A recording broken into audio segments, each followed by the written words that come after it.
नमस्कार। देखिए जा हमने के कोशिश करते हैं कि हर पर्व हर त्योहार हर चीज के गाना रुआ लोग के साथ थे हमने के बैठ के गाए जा सुनाई जा, लेकिन रुआ लोग भी कोशिश करी जा कि हमने के हर गाना के भर भर के प्यार दीजिए, खूब बढ़िया से सुनी जा, अपन कमेंट करी जा, बताई जा कैसन गाओ तनी जा।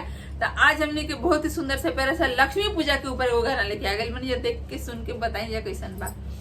कमल फूलवा में आसन लगाई बदिया ना जलाई पूजा लक्ष्मी माई के। कमल फूलवा में आसन लगाई बदिया ना जलाई पूजा लक्ष्मी माई के।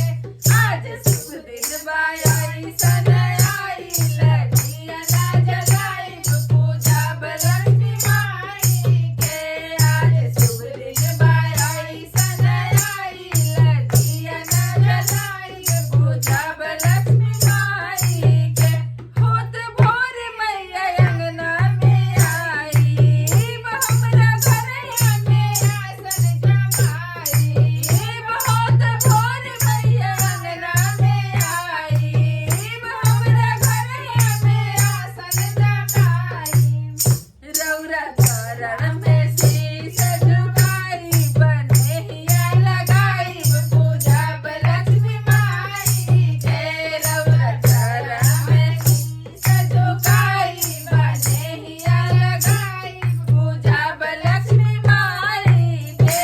कमल फूलवा में आसन लगाई बदिया ना जलाई पूजा लक्ष्मी माई के।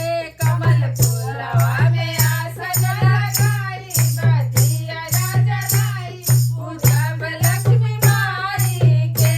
आज शुभ दिन बाई सनई लगिया ना जलाई पूजा लक्ष्मी माई के। आज शुभ दिन बाई सनई लगिया ना जलाई पूजा लक्ष्मी माई के। कौनो सेवा में कमी ना पाई मैया हमरा के जल बिसराई। कौनो सेवा में कमी ना पाई मैया हमरा के जल बिसराई। अपना बेटिया के भजन सुनाई महिमा गवाई पूजा लक्ष्मी माई के।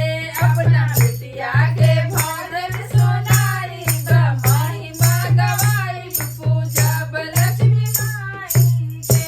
कमल फूलवा में आसन लगाई बदिया ना जलाई पूजा लक्ष्मी माई के। कमल फूलवा में आसन लगाई बदिया ना जलाई पूजा लक्ष्मी माई के। आज शुभ दिन बाई सनई लगिया ना जलाई पूजा लक्ष्मी माई के। आज शुभ दिन बाई सनई लगिया ना जलाई पूजा लक्ष्मी माई के। धन्यवाद। जे देखा था हमने के पहली बार वो चैनल पर जे पहली बार आइल बा वो हमने के चैनल को सब्सक्राइब कर दीजा, वीडियो को लाइक करी जा, शेयर करी जा। धन्यवाद।